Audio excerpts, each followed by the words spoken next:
Satchitananda Bhaktivinoda Thakur ki, Shri Panchatattva ki, Shri Chaitanya Charitamrita ki, Lord Premanandi, Hare Krishna, what an opulent garden. From your garden, Manu Prabhu? Yes, I grew it last night. Huh? I grew it last night. You grew it last night? That's amazing. You must have been reading Chaitanya Bhagavat last night. Well, we'll try to read from Chaitanya Charitamrita this morning. Well, blessings or no blessings, we're going to do it. Jai Jai Shri Chaitanya Jaya Nityananda Jaya Advaita Chandra Jaya Gaura Bhakti Jaya Jaya Shri Chaitanya Jaya Nityananda Jaya Jaya Shri Chaitanya Jaya Advaita Chandra Jaya Gaura Bhakti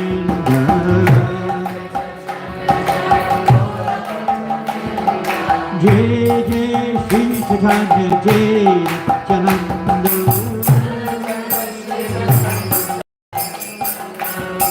Jai Chaitanya Jai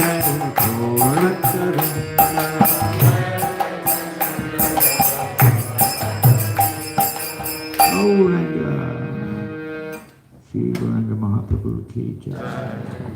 Let's see what we're reading.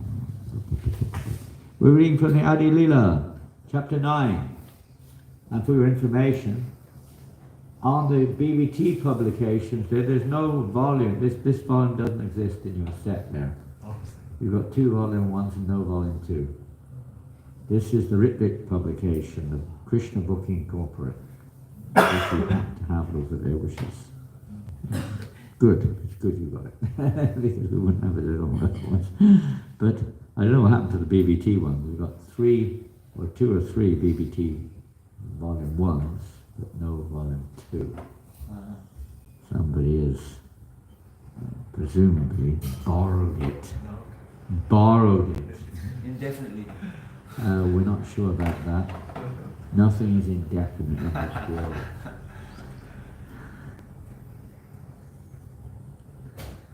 So let's see, where shall we start?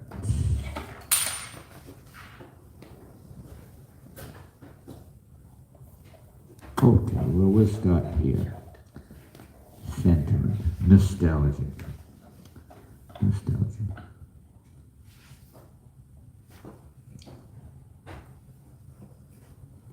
Who's from Bengal here? How many Bengal is here? I know you were from Bengal yesterday as well.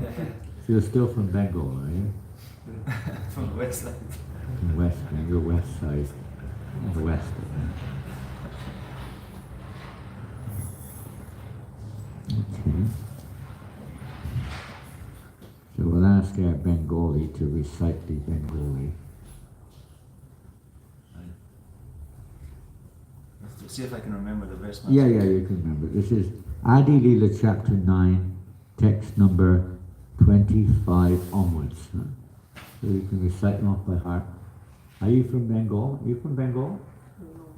Pune. What's the verse on the Pune, Maharaj. I heard. You have it there? I'm from Delhi, Maharaj. Delhi?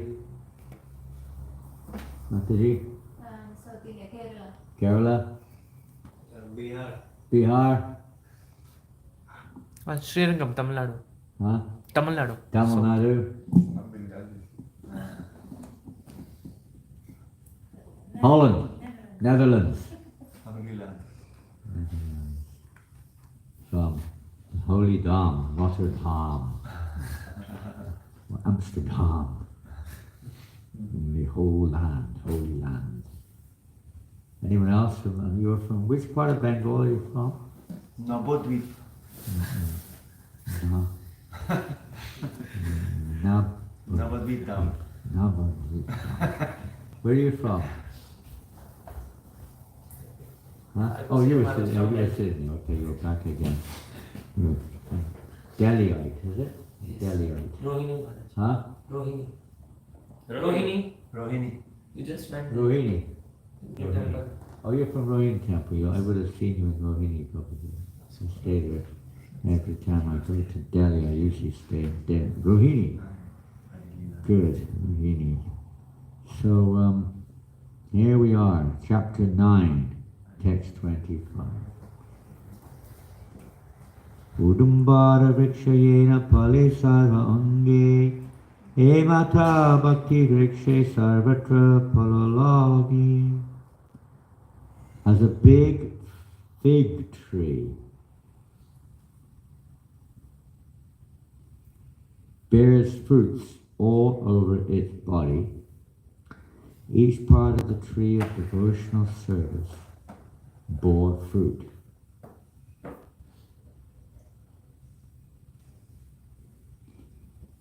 And Prabhupada writes in the purport, this tree of devotional service is not of this material world. It grows in the spiritual world where there is no distinction between one part of the body and another. It is something like a tree of sugar, for whichever part of such a tree one tastes, it is always sweet. The tree of bhakti has varieties of branches, leaves and fruits, but they are all meant for the service of the Supreme Personality of Godhead. There are 9 different processes of devotional service.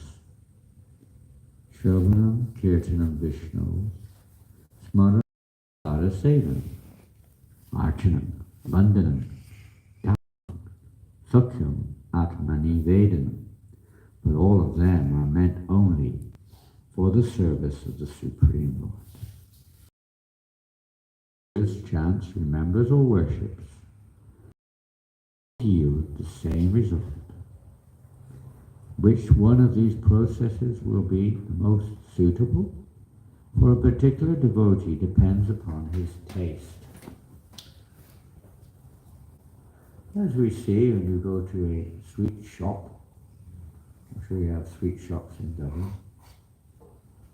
There are many varieties of sweets, they're all sweets. And different people choose different sweets. And even in our Vaishnava family, there are many sweets, and different devotees like different sweets. What sweet do you like, Manaprabhu? If you eat, even if you don't eat sweets, I'm sure you did, and I'm sure you like sweets. No, the restaurant down there has different cakes every day, and very difficult to walk past them without going forward. You can't walk past them, why? I just keep on. I end up having one every day. You have a cake a day. Yes. A cake a day keeps Krishna away, keeps mine away. No, not Krishna. Prasadam cake. At least it's Krishna Prasad. So if you walk past a normal cake shop or whatever you call it out there, it would be very good. You would definitely keep Krishna away. What's your favorite Bengali? What's your Bengali? I don't know your name. What's your name? Sundar. Shun. Where did you learn Bengali? YouTube. What's your favorite sweet? I think it might be I think Rasamalai. it There's so might many be. versions. That's a very Rasamalai. affirmative statement. Well, there is. I can give you a list. Rashmalai. Rasmalai. Rashmalai, very nice. What's your favorite sweet? Gulab jamun. Oh, yeah. Gulab Jamun. What's your favorite? I go for cheesecake. Huh? Oh, Cheesecake. You've been well. Same, huh? Well, you've been. Let's say you really become Western. Irish. Rabri. Rubbery. And, what's your favorite sweet? What's yours? Cheesecake. Cheesecake also. Oh. Cheesecake. Got three for cheese. replacing an order. Getting consensus. What's your favorite? Huh? Burfi. Good. I'm glad someone's on the Burfi page. What's yours? The cheesecake. Ah. I'm almost overwhelming here. Looks like Yours is cake, so it's just add a bit of cheese, you get cheesecake. And what's yours? Rasgulla. Okay. What's yours? Hey, what's yours? Coconut laddu. Huh? Oh. Laddu. Ladu. Coconut. Well, coconut laddu. And what's your favorite? Rasamalai. Okay, Rasamalai goes second. Good taste. Another, Good taste. another West Bengali over there. Yes, she's Bengali. She's Now, from who Orissa, else hasn't China. given? Who didn't give yet? You didn't give. No, you didn't give.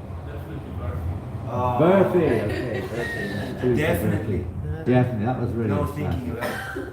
Oh, Burfi. If it's made with if you've ever had Kalangana's Burfi, has anyone ever tasted Mother Kalangana's Burfi? But her sandesh, Oh. everything she cooks is just, it will be your favorite, no matter what it will be, huh?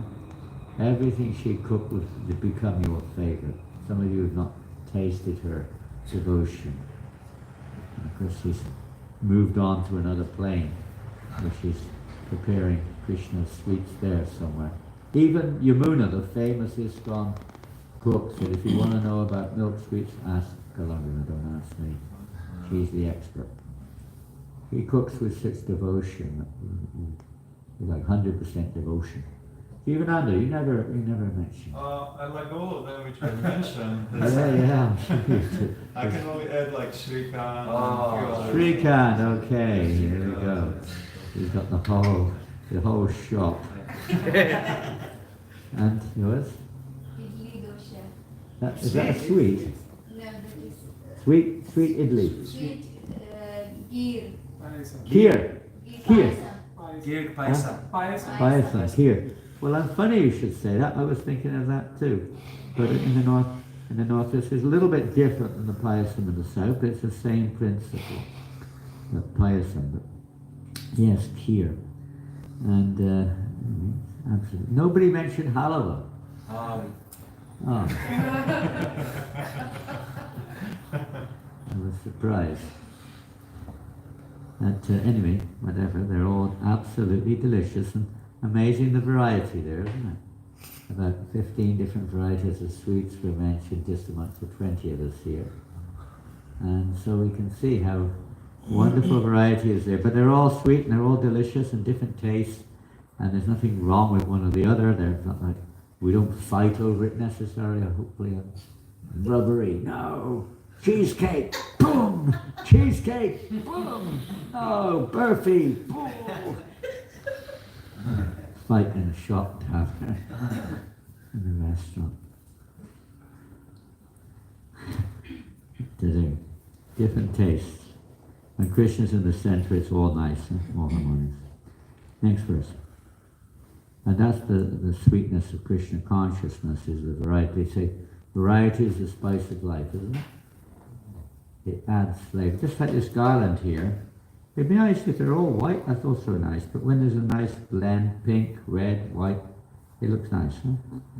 It adds sort of like, it just makes it nicer. Variety. It's like if everyone was walking around with, every single person was walking around with simply white clothes. And everyone's white. Everything's white. Your shoes are white, your watch is white, everything, your hair is white, everything's white. Okay, but it's a bit boring. boring. I do say boring. It's not very, but variety makes it attractive. But there's some people they don't like different tastes. They don't like certain combinations. But in principle, yes, everyone likes a bit of variety. Like in music, if you just have the same tune for every single musical presentation, the same everything all the time, it'd be a little bit boring, wouldn't it? Yeah. Even Prithu Prabhu told me, when Prithu Prabhu was living up at Innisrath, as some of you know, and he spent quite a bit of time singing for Srila Prabhupada in Prabhupada's room in 1977, doing kirtan. And Prabhupada sent a message. He was singing the next year. Prabhupada was very physically ill. He would always have 24-hour kirtan. So he would sing at the night. And Prabhupada told him, tell him to change the tune. It's really boring. He said like that. Pretty told us.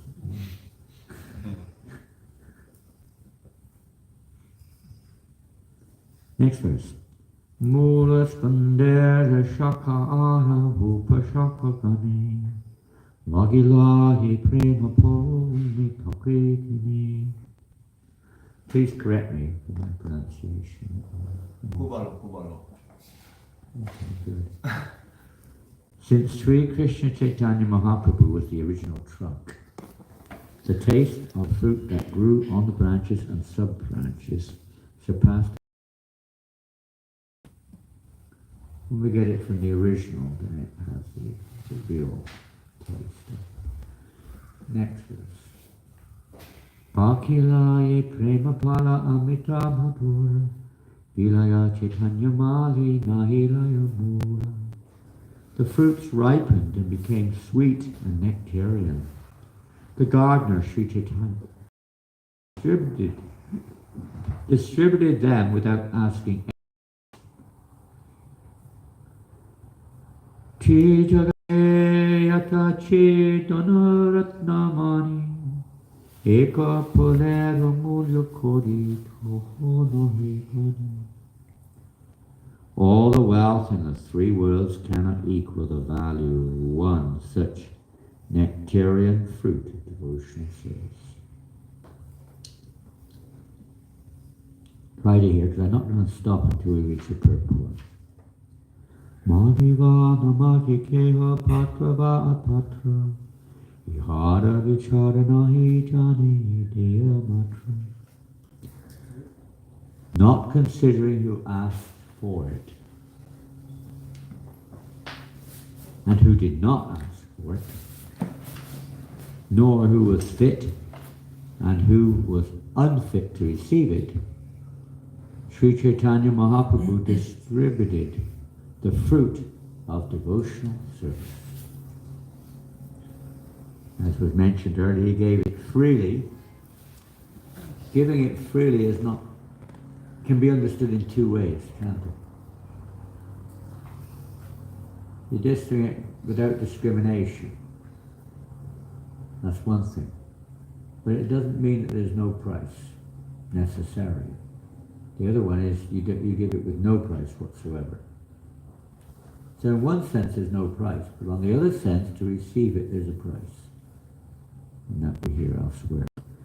But he's giving it to, and everyone's welcome. There is no discrimination. Everyone is welcome to receive it. Purport. This is the sum and substance of Lord Chaitanya's Sankirtan movement. There is no distinction made between those who are fit and those who are not fit to hear or take part in the Sankirtan movement. What example can you give of that something is given freely, but still you have to pay a price?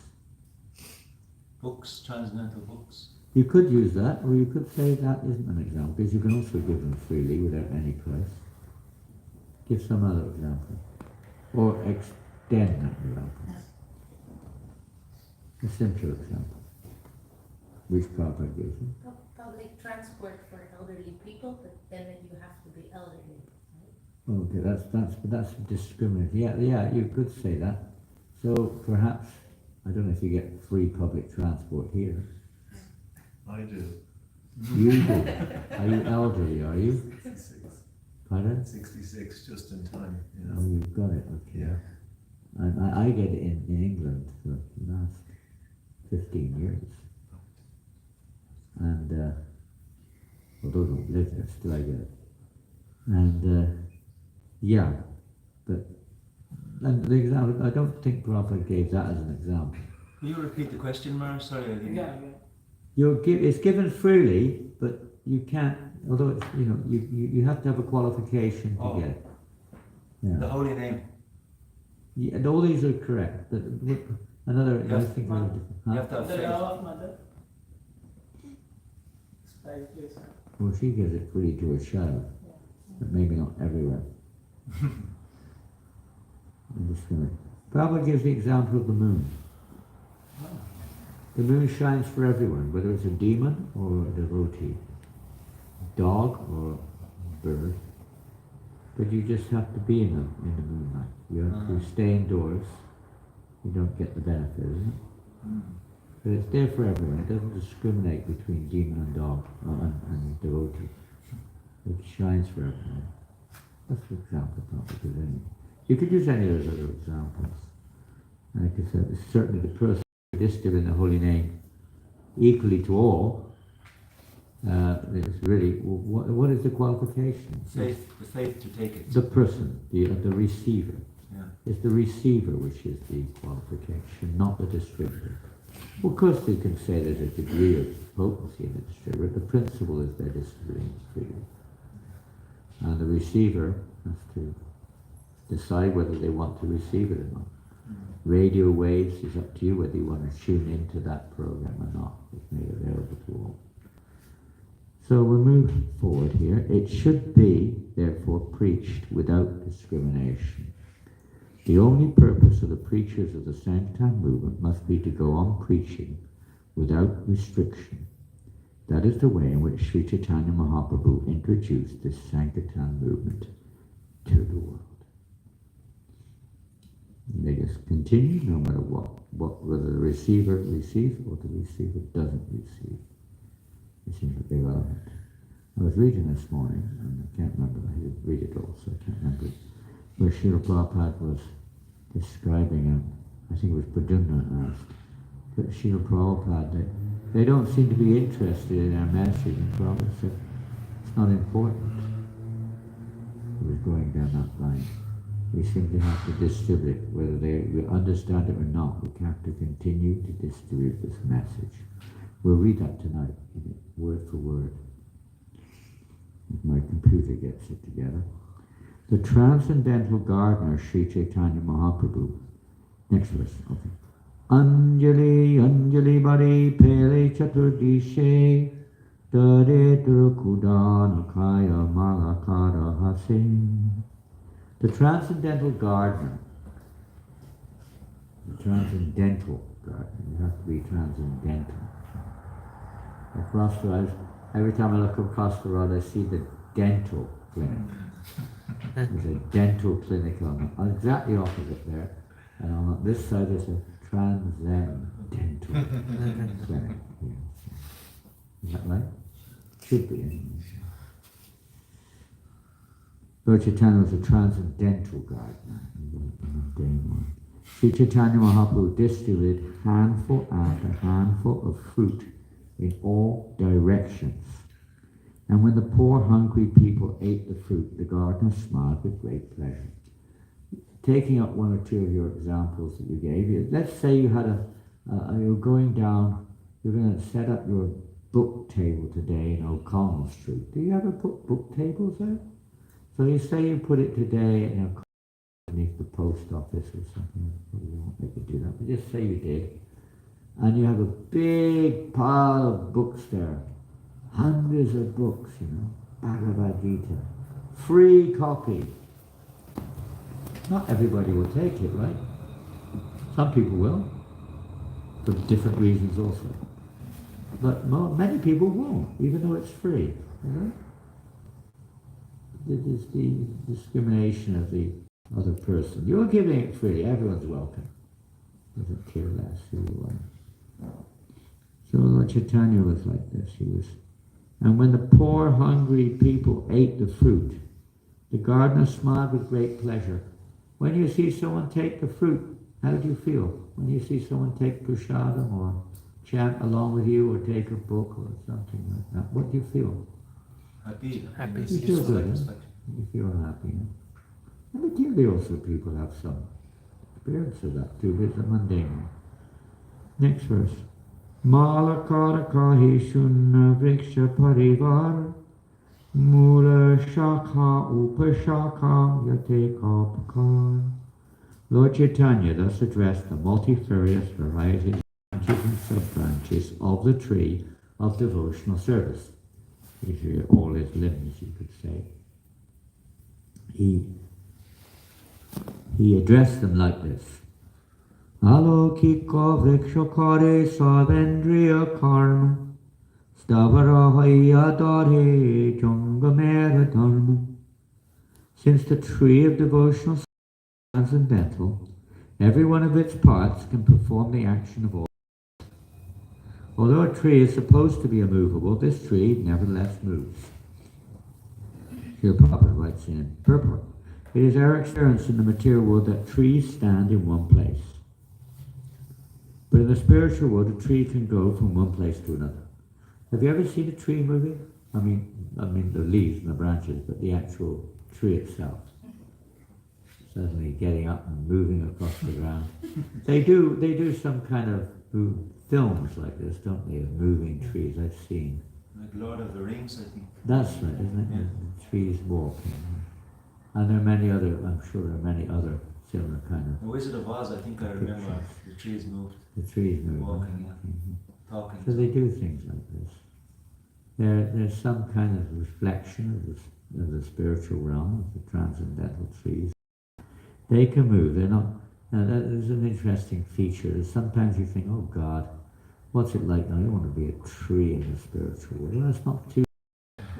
But a blade of grass or a rock or something, They also move. They're not like, dead like they are in this world practically. They're fully conscious and they can like that. So this tree, Lord Chaitanya said, the tree nevertheless moves. Therefore everything in the spiritual world is called olokika, uncommon or transcendental. Uncommon and transcendental. Another feature of such a tree is that it can act universally. In the material world, the roots of a tree go deep within the earth to gather food. But in the spiritual world, the twigs, branches and leaves of the upper portion of the tree can act as well as the roots. It's not in the material world, everything's limited. You can walk on your hands, but it's pretty difficult. Pretty difficult. Some people say they can walk on their head, but that's very difficult. Bouncing on your head, and that seems very uncomfortable, to say the least. You say, well, my body is spiritual, then try putting the cheesecake in your ear today, okay? See how it works. Ooh, put the cheesecake in your ear, or some other organ besides your mouth. Stick it up your nose. Won't be your favorite anymore. Huh? Everything has, in this material, everything is kind of localized. Huh? Everything has its use. It only can be used for that. You can't use it for other things. Like the steering wheel is round, the tire's round, but you can't use the tire wheel for the steering wheel. You can't use the steering wheel for the tire. Maybe to a little degree, but not very practically. Not very practical. As you may be able to use your hands a little bit. You might get something if you stuff the cheesecake up your nose. Some of it might go down the throat. You won't taste it. It'll be very painful, very uncomfortable. Right? It has its material world, everything's like that, but the spiritual world is not. It's, what can we say? You don't imitate it with a material body. Next verse. He Vikshara Angahaya Sabase Chaitana Bhariya Vyapila Sabe Sakrabhuvana. It's like that with Krishna. He eats through his eyes, he can do anything like that. All of his limbs are completely transcendental, universal. All the parts of this tree are spiritually cognizant. They're fully aware. And thus as they grow up, they spread all over the world. Ekala malakara amikahan kahan gaya yaba. Ekala vakota pala padiya vilama. I am the only gardener, Lord Chaitanya says. How many places can I go? How many fruits can I pick and distribute? Now we're coming into, you could say, the practical application in our case. We can't imitate up to now, really. We can just try to be insistent to those branches, twigs, and fruits and leaves and whatever else is on Lord Chaitanya's tree. Here, Sri Chaitanya Mahaprabhu indicates that the distribution of the Hare Krishna Mahamantra should be performed by combined forces. Although he is the Supreme Personality of Godhead, he laments, how can I act alone? How can I alone pick the fruit and distribute it all over the world? This indicates that all classes of devotees should combine to distribute the Hare Krishna Mahamantra without consideration of time, place and situation. What do you make of that? Should work together and have a good plan. Have a good time? Have a good plan. Oh, have a good plan. And Work together and have a good time. Huh? Yeah. You can all sit around and eat cheesecakes from each other's noses and ears and everything. it's also a good plan. That's a good plan. Okay. We're going to go today, see what happens in the restaurant today. And we'll create a few laughs. That's go any further? We should all work together with a good plan to spread the Hare Krishna Mahamantra everywhere. Okay, that's good. Any other thing? What's that mean? That means Vaishyas, Shudras, Brahmanas, Kshatriyas types. You can all work together. Okay, no matter what your gender, no matter what your quality, no matter what your occupation is, everyone should try to play their part. As everyone played their part to build the bridge to Lanka. Okay. Anything else? We engage in service and we also engage others in service so that it spreads out.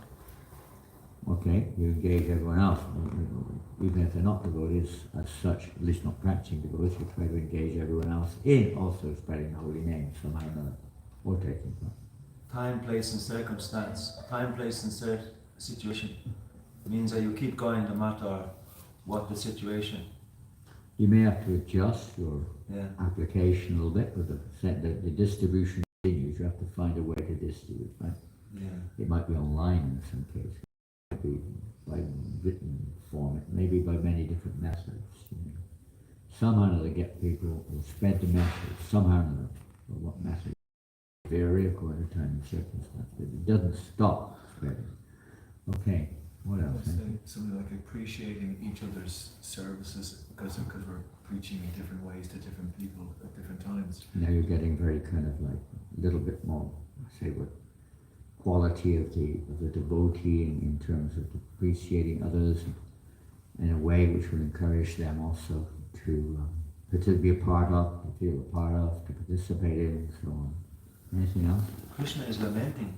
Krishna's what? Lamenting. Can you explain Saying, what how that's can I about? act alone? How can I alone? He's like, he's Oh asking yeah, for now help. you're, okay, you explain, Lord Chaitanya, this is Lord Yeah. Chaitanya. Lord Chaitanya is feeling, that's like a big topic in itself, but I was thinking in terms of, that may be an inspiration, of course, for devotees. In terms of all classes of devotees should unite together to spread Hare Krishna mantra everywhere.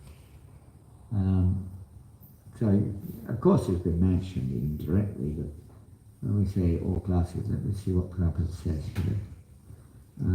Distribution of Hare Krishna mantra should be performed by combined forces.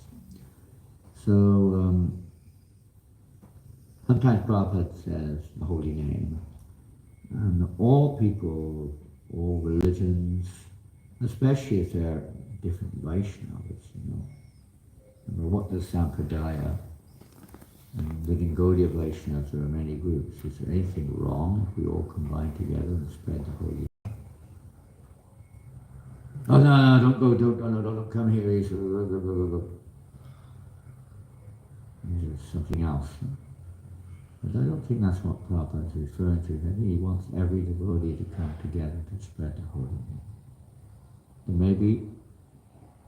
may be in other areas there may be obviously some separate activities going on, separate behavior and so on. People are individual, but this is the uniting force. This is the uniting factor. The most we saw with the prasada. If there's only cheesecake, some of you may not be so satisfied.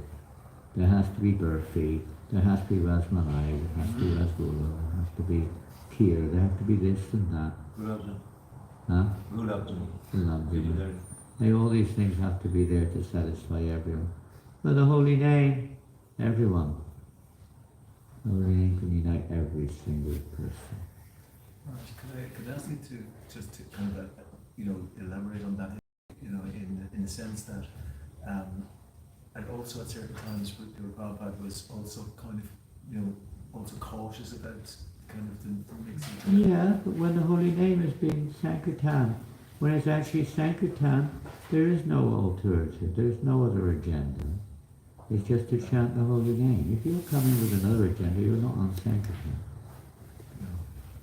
You're not performing Sankirtan. But chanting the holy names, that removes all the difference. It will if we actually surrender, if we actually absorb ourselves. You don't care less. You don't even know who that person is. If you're dancing and chanting together, you don't go into the kirtan for who are you? You just get everyone, just dance and chant. And then, this is, we can go back to Keturi, for instance, with Mother Janavi, Narottam Das's festival there.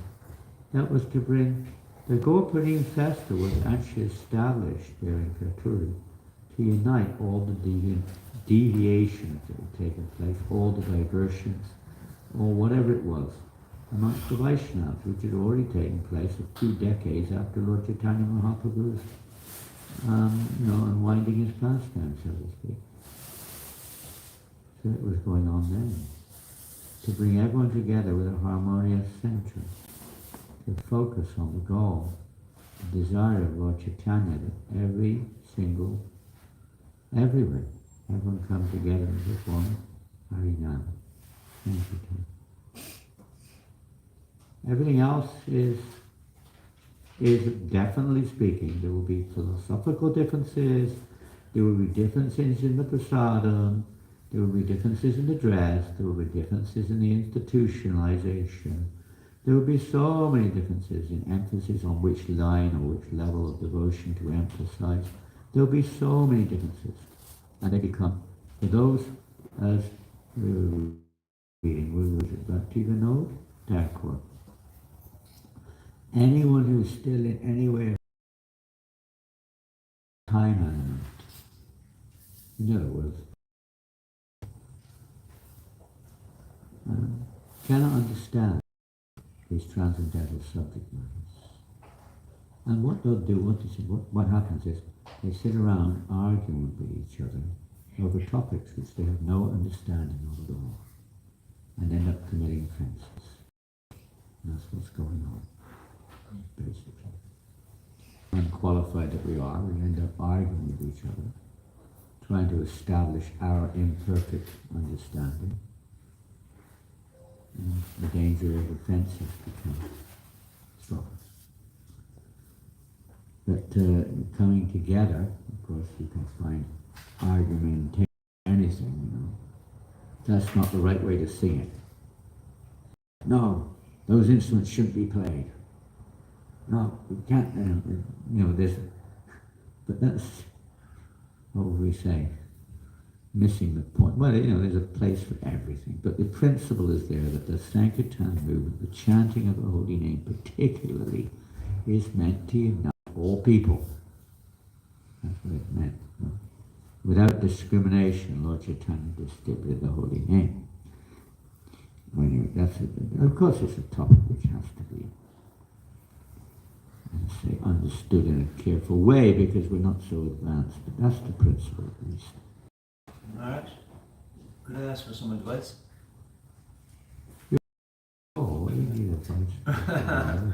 We make mistakes there also. Sometimes when we are observing behavior in other people, then we make judgments. And then when we make judgment, we can make, the other person can be offended. So I had a situation like this, and well, I have regularly, but I had recently, and the person said, I don't want apology, I don't want to speak, bas, nothing, I don't. And then I couldn't really finish my comprehension or bring peace to the situation. So I was wondering what could I do in such a situation? Oh, these situations are very challenging, and they do happen, I'm afraid.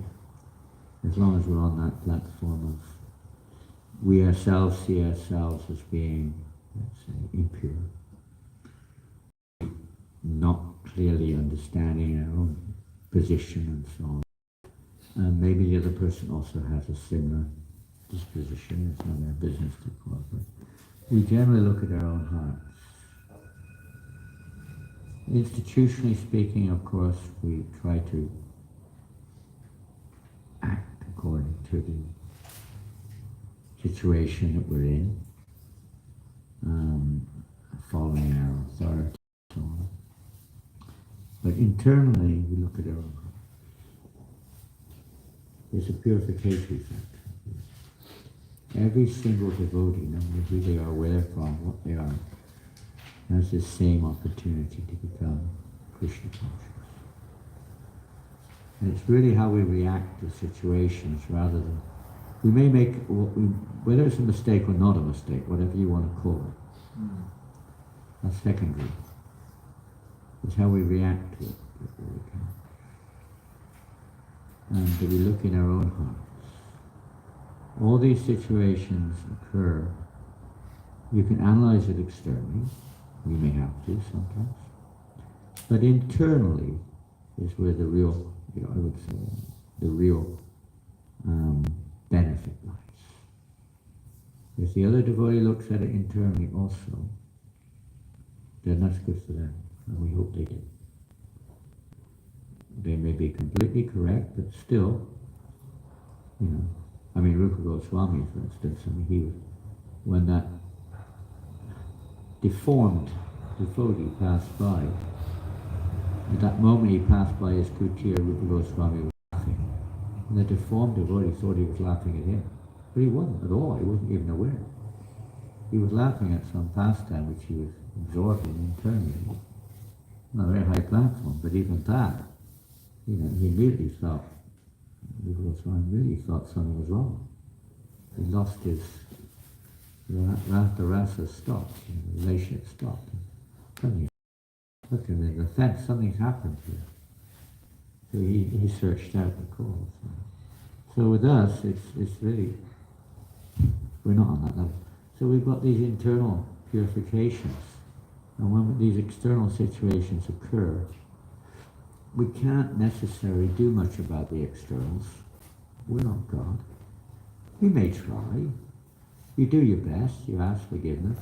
I don't care, I'm not interested in apology. I just don't want to know about you anymore. Get out my nose, keep out my face. You're just an offender. Whatever the reaction is, what do you feel? I hate that person. I'm really going to plan against them now. That sometimes comes up. Ignorance. They're demons, I can make sure they're never allowed here again. Something like that. Sometimes our response is like that. Sometimes, from the institutional point of view, if that's your duty, you have to do your duty. And it's not easy. Kshatriyas also, they retire at the age of 50 because they do have to deal with these things. And And naturally, there's some people don't like it, you know.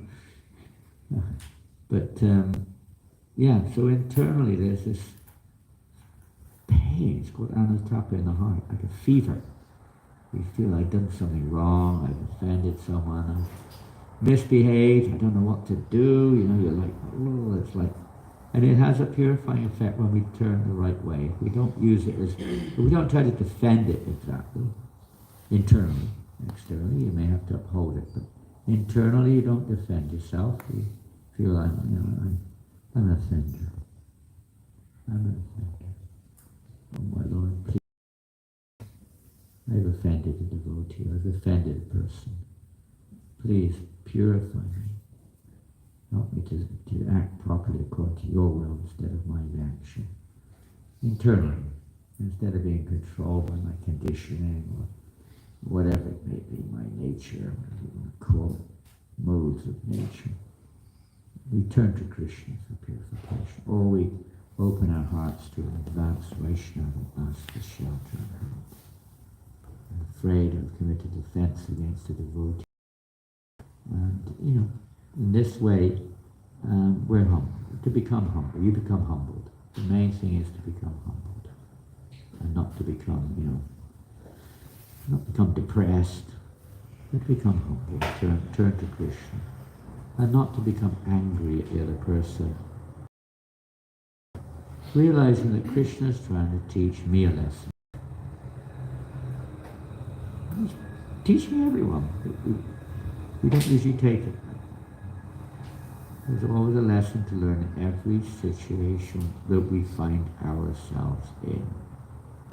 And it's not, the main lesson is not the external right or wrong behavior, exactly. There's the internal attitude, internal intention within our hearts. And we're not God. I mean, even Srila Prabhupada was misunderstood by many people, and they just didn't back out. They wouldn't back out. What to do? Prabhupada felt sorry that he couldn't help that person. He couldn't, you know, inspire that person. He felt sorry. Big topic, huh? But if we can look at it a little bit internally instead of just external rights and wrongs, what we should do, this is right, that's wrong, this is partly right, this is 75% wrong. You know, you get all this type of stuff, you know, it never ends. Never ends. Rules, and you have to have another meeting to change the rules. Oh yeah, something came up the other day, I won't mention what it is. So the other boy asked me if I could do something for them, senior godbrother. And I said, I don't know if that's within the rules of ISKCON to do that. So I'll write to the GBC then. So we wrote to the GBC secretary, GBC secretary, oh, we never thought of that before. That's never been discussed in our meetings on this topic. There's actually nothing about it whatsoever. We can't say yes or no. So then we have to have a meeting to add another little detail to the rights and wrongs, what can and what I saw.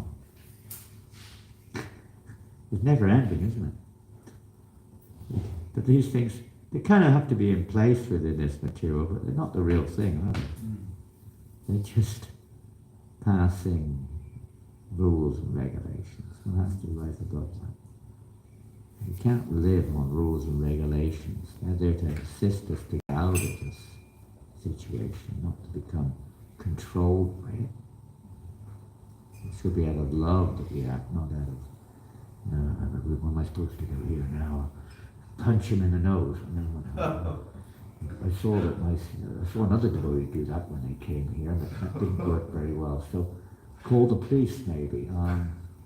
Oh God, what am I going to do? I better be quick, they're coming in. You know, so. Lock the door, that's the best, lock the door. Yes. You know, in different manners, you know, you're kind of trying to make decisions, you know, and they're the sort of things that you think about, you know. So that person is that kind of, and then your own conditioning comes in as well. Yeah. When they react differently, then everything goes out the window and you go bananas. You start losing it or something, and everyone's around you is looking. Yes, yes. New person who's come for the first time. Love and peace. It's a dilemma, but beyond and above all these externals, there's a deeper thing going on here. Yeah. Don't realize it sometimes, this is not lolly, what do you call it?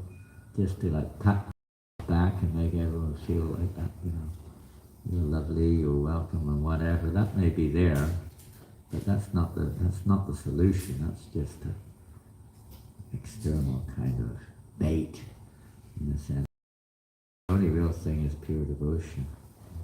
A pure devotee is guided by Krishna, always. Whatever he does is for the ultimate benefit of everyone around them. They're universal. We're still localized. We're trying to catch on to that, but and we're humbly accepting the fact that when we do, we have our imperfections. And that if it makes any valuable sense, deep feeling. I mean, look at Ambarish Maharaj, for instance, completely innocent, but still he considered himself the fault man. He was faulty. I have committed an offence to Devasa.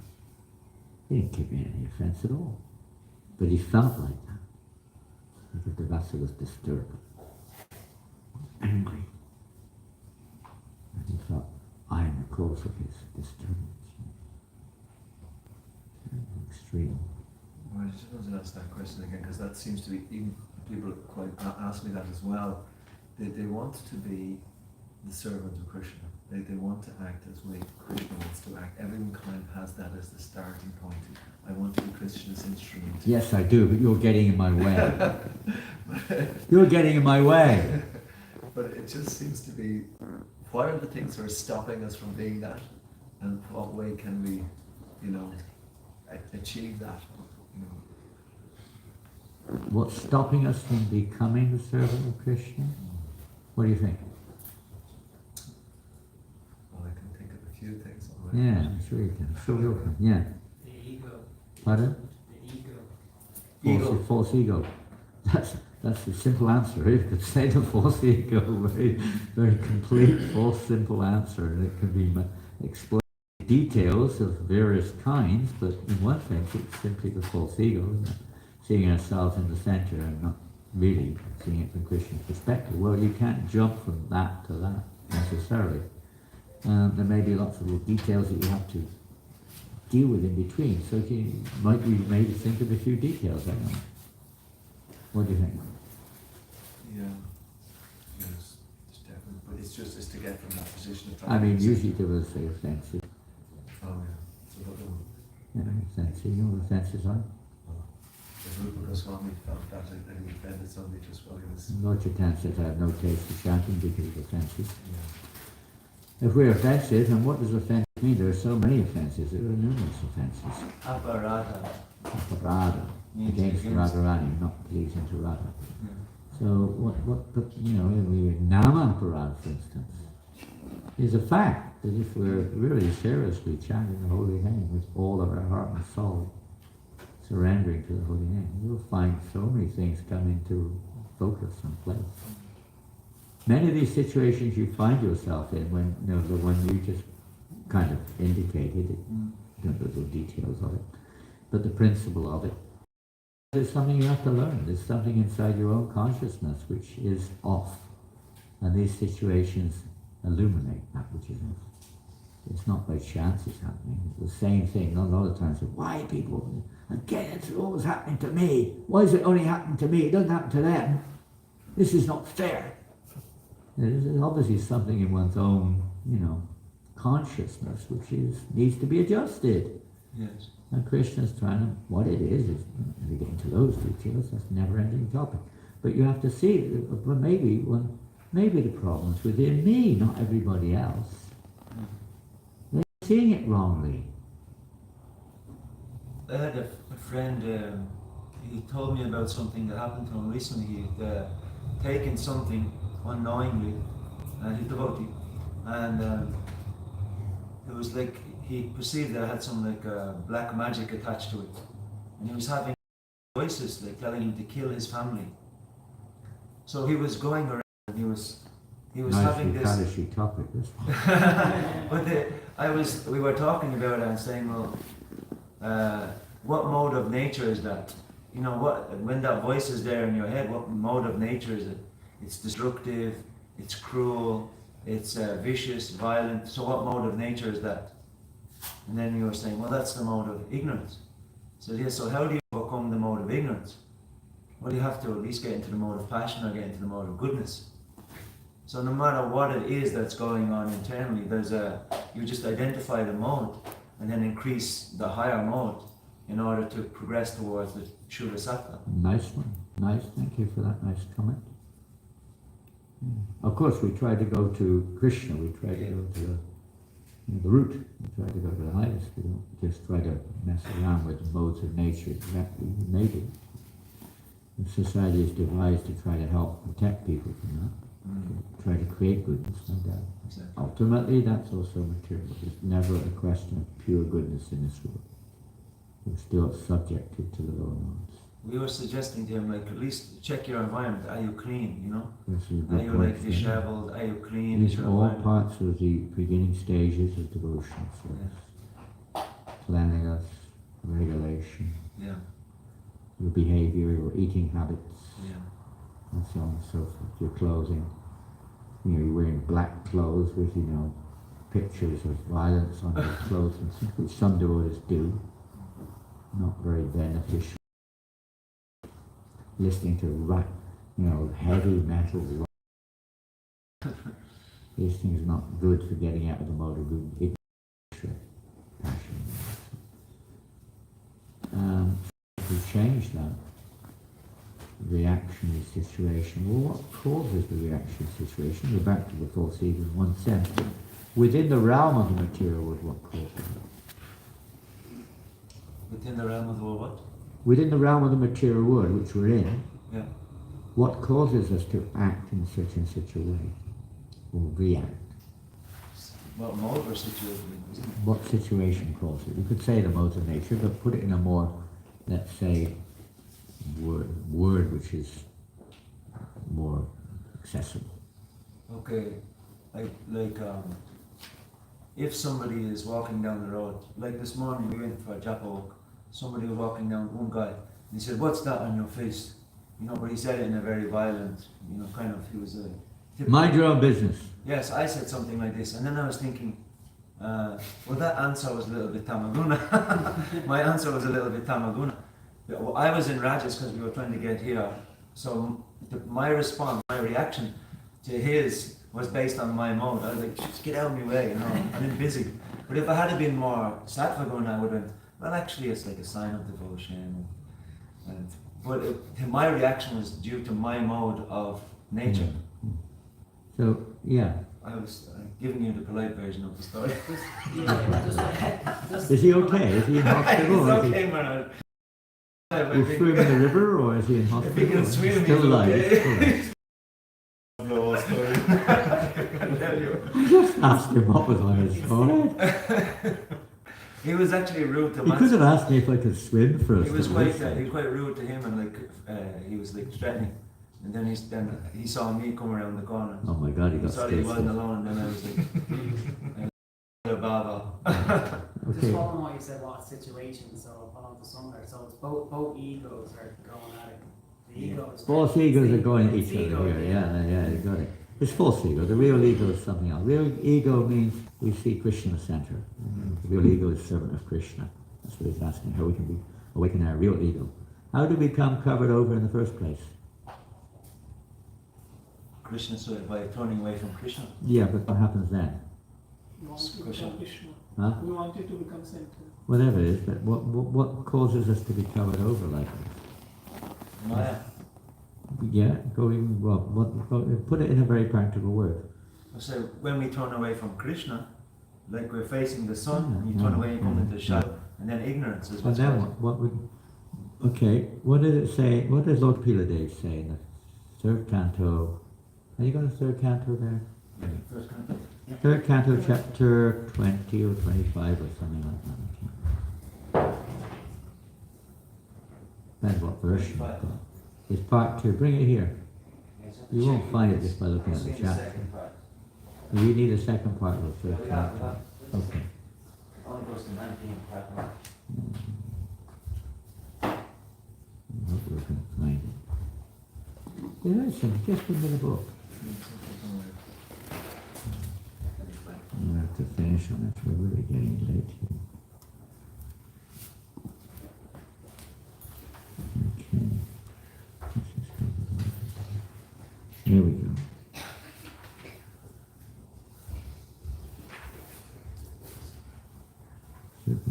I'll look it up.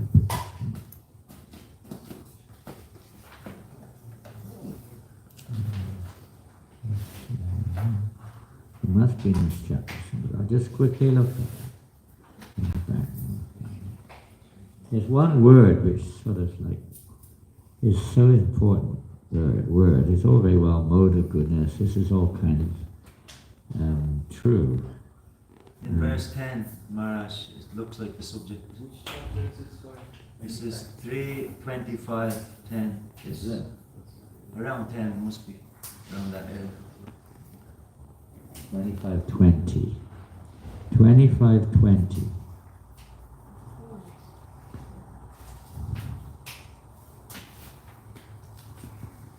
Prasangam ajaram pasham atmana kavayo viduhu saiva sadushu kuto mokshadvaram patam.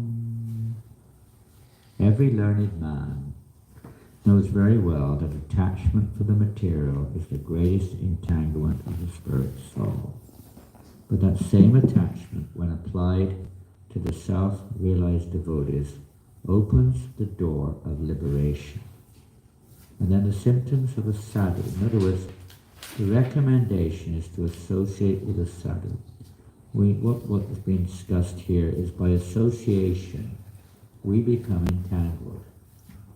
We become affected by the association of the modes of nature and develop various concepts. And by better association, that can be changed. So the whole essence is association. By association, we develop various, whatever, habits, natures, and so on. And we react accordingly. You know, if you're born in a situation, you tend to react according to the group that you're in, the situation you're born. Such a sadhu engages in staunch devotional service to the Lord without deviation.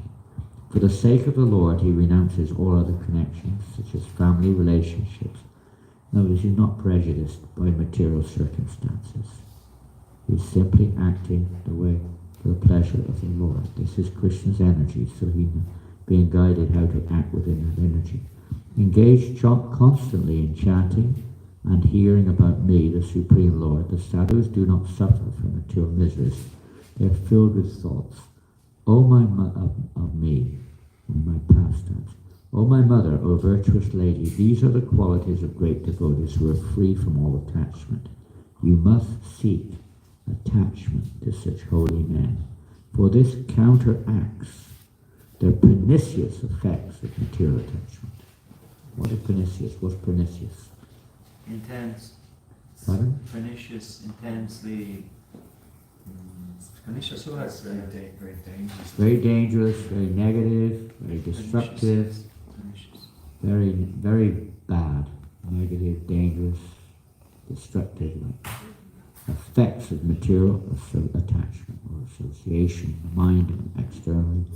The association is the key for changing. That means hearing carefully.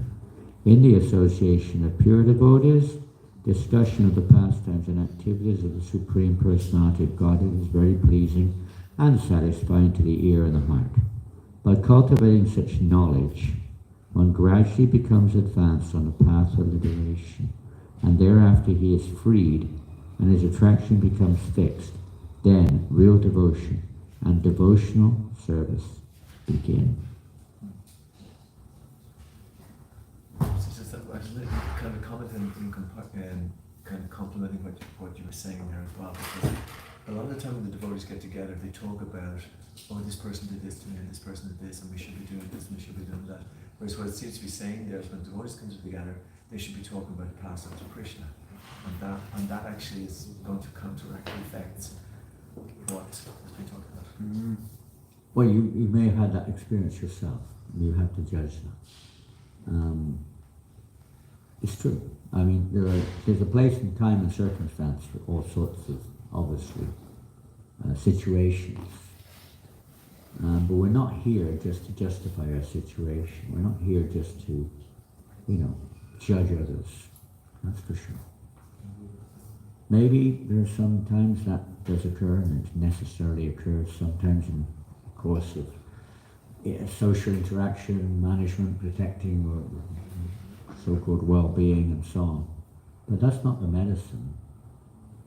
That's not the medicine. Sometimes when you're sick, you do have to, protect yourself externally from certain things. Maybe you have to wear a big coat or lie in a bed. All these things are there, but that's not the real medicine. You have to take the medicine. The real medicine is the hearing and chanting, putting Krishna essentially.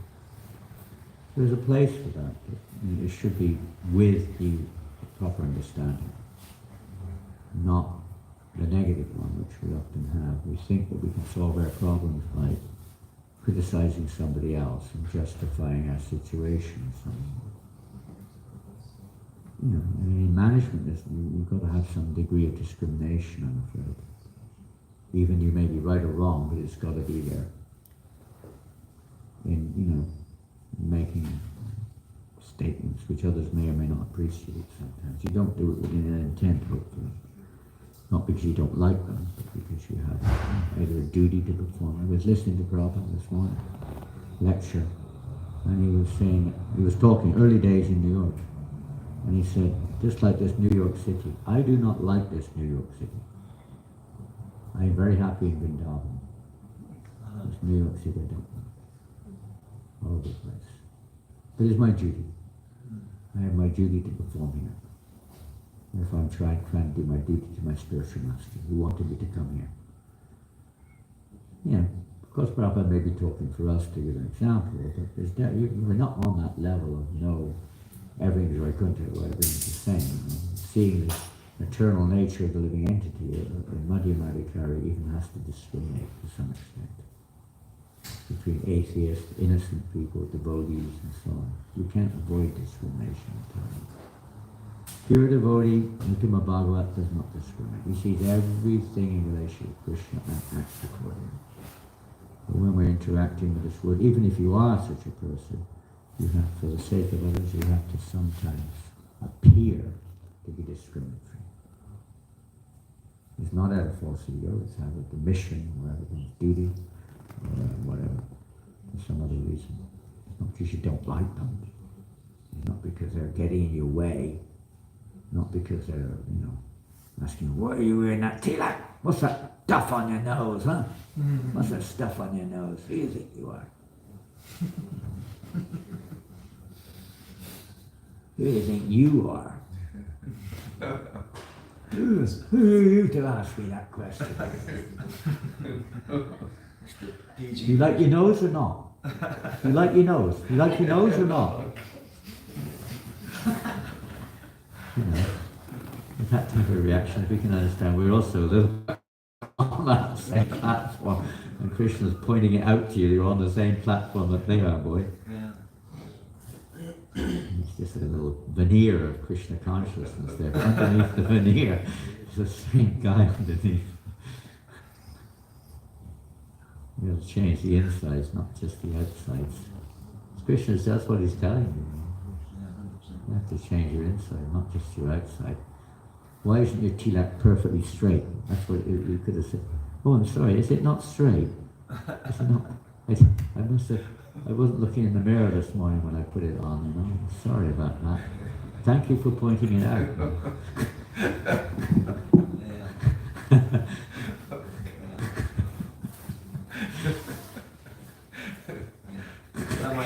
That might have been more productive. I don't know. He would have been completely bewildered. I don't know what he would have said next. There's no way of telling. He was bewildered anyway.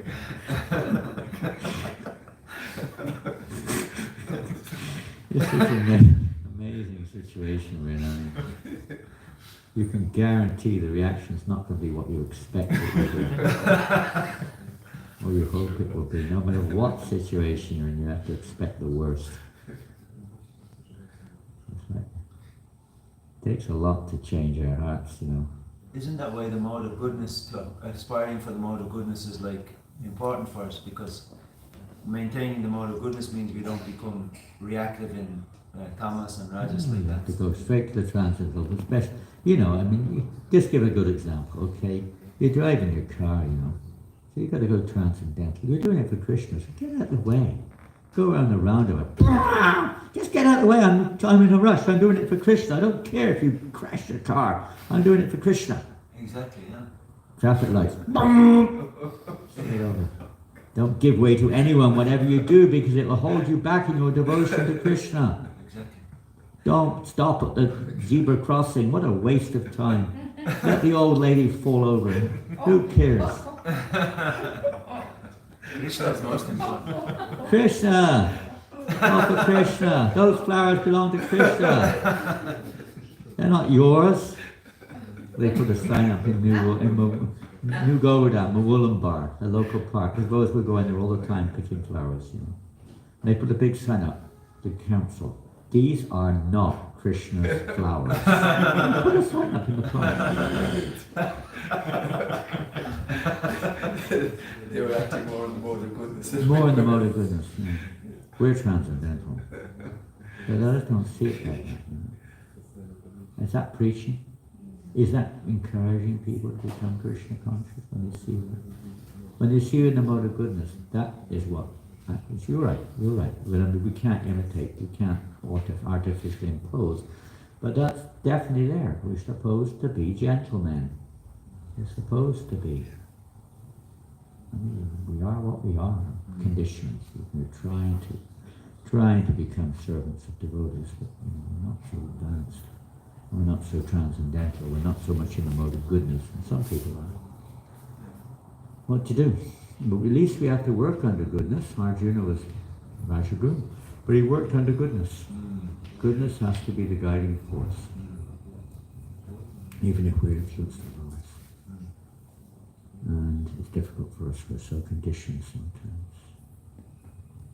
Interesting topic, isn't it? Yeah.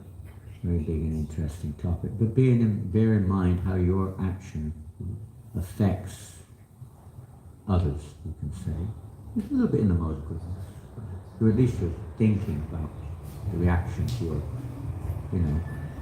My reaction to this guy was completely in the mode of goodness. I was just utilizing the mode of passion to get my point across. No, it was totally transcendental. I made the decision. You were from freeing goodness, him of his then I karma. engaged the You mode were of passion to transcendental. shout You out were in freeing him of his karma. Yeah, exactly, Maharaj. Exactly.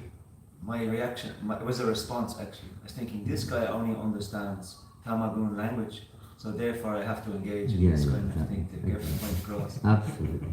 Yeah. No, you were right. No, I'm right? No. you hit the nail on the head. You probably hit the nose on the head.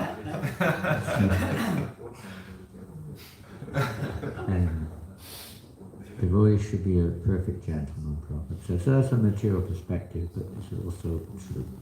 Prabhupada was also a gentleman. In Maharaj, in Nectar of Instruction, Prabhupada says in the preface, he says, our duty is to come to the mode of goodness by following the instructions of Srila Rupa Goswami, and then everything concerning how to make further advancement will be revealed. Good. So it seems like we have to come to the mode of goodness. That's what we can do. With the spiritual side, we're just proving that we want to see the spiritual side by coming to the mode of goodness. And then Krishna says, okay, he put in the work, what he can do. So today we're all going to learn from you how to come to the mode of goodness. Very good much. Okay. We are learning from you already. No, you're not. I'm one of these ones who thinks, you know, transcendental, I can do anything I like and get away with it. It's fact. I mean, you see this in Bhagavad Gita, you see this in many places. But it's not that we're spending our whole life just trying to come to the mode of goodness. Yes. It should be a part of our, the Vaishnava qualities, the Vaishnava direction, the lifestyle, everything is supposed to be to evoke. These regulated principles that we follow are supposed to be the principles of the mode of goodness. They're not transcendental. No meat eating, no illicit sex, no gambling. These are basically Kali Yuga principles of goodness, particularly. At least that much should be there. Food in the mode of goodness. We try to, our whole life is supposed to be facilitating that.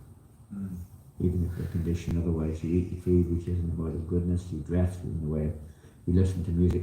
All these different things are supposed to be influenced by goodness. Isn't it? You don't overeat, you don't take too spicy food. They're not in the mode of goodness. They're in the mode of passion.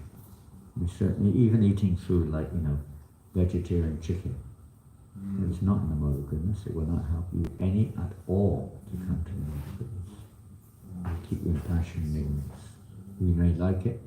For people who are in the modes of passion and ignorance entrenched, for them it's beneficial because it's, it's better than what they're doing. But for one who's trying to cultivate goodness, these are detrimental features. Detrimental. Drinking decaffeinated coffee. For one who's addicted to coffee is better than coffee. But for those who don't, it's taking you back into passion and ignorance. Because you're attached to the modes of nature. Lower modes. So we have to become attached to the activities of the mode of goodness, at least, when it comes to practical stuff. Does that make sense? Yeah. And association too. Key of association. It's not that we're going to hang around with people in the material world who may be more influenced by goodness necessarily either. Because they're not attached to Krishna. We want to associate with devotees of good quality, good character who are attached to Krishna. Ideally. Their tendency is to do otherwise. Okay, that's the state we're at. But if we want to change, we have to associate with those who have higher character, higher qualities. Association. Trying to make association. There's something very funny I wanted to tell, but it slipped my mind. Experience. Chicken? But the fake chicken? I think so. Maybe if it comes up, it doesn't. We've gone over time, and it's supposed to be fasting today, and I don't know if you're fasting or not. There's some fast towards the prasadam in the restaurant. There's prasadam downstairs. According to the calendar, it's a full fast this morning. Oh, from Farm to Yeah, for tomorrow, because you don't fast tomorrow. Today we're fully fasting. Oh, I didn't know that because I think they made breakfast downstairs. Well, those who are not following, they can take breakfast. Those who want to follow the system which was established in the Vaishnava calendar, we completely fast until afternoon. To rest. Yeah, because tomorrow is Dwadashi, you're not so. breakfast. You can fast also if you want. We generally don't fast in the morning on Dwadashi because you break a Kadashi. It looks like 12 o'clock. Thank you, Maharaj, you saved me from. Well, I don't know if you save anyone, probably. With you informed, thank you for the remembering. I wasn't fanatic, but those things are there, and we've always done that. It is up to you. I'm not going to go down and start ranting and raving if you fighting for silence. You're a offender, you're a demon, Or with the one who organises it, Oh yeah, especially when we organise it, well, he should be removed from his position. And right to the GDC and move it on this one. We'll have a meeting about it. Huh? Have a meeting about it. Yeah, we have to have a GDC meeting about this one. Yeah. Who's the manager around here? Who's the manager? Who's the president? Do you have a president here or not? No. Who? Manu You're supposed to set the laws for mankind. What type of lawmaker are you? You're breaking all the laws of mankind here. Easily done. It's happening all the time, I'm afraid. But it's good to keep an eye on the calendar, at least invite them, inform the devotees. It's up to them what they do, isn't it? Krishna said after all, I told you everything's up to you what you do now. You choose. So So no big deal. You may have to work, you may be hungry, you may have already got geared up for it because rather than sitting there. If I carry on talking in 2 or 3 hours, it'll be like, I don't notice. You can do them with a bhajan, man. I got to start my rounds now. What time's Harry now? 2:30. What time's class? That's a 6. 6. 6 till? 6 till 7. You start. 7:30. 8. And then? Kirtan again? Oh, Arti. Arti. And Prashad, is that? Yes. Archie gets 7, is it? Yeah. 6 till 7. Good to know. 7 is Arti. 7. After class. After class, yeah. Art is flexible. Yeah. Archie is flexible, isn't it? No, well, this matter law. Manual's flexible. I like this temple. No rules and regulations. Mongol art is flexible too, isn't it? Get that letter off to the GDC quickly. Hare Krishna. Alright, so Hare Krishna. Just We'll carry on. No, we won't. Tomorrow's Damna Day is appear. Tomorrow, Damna Day.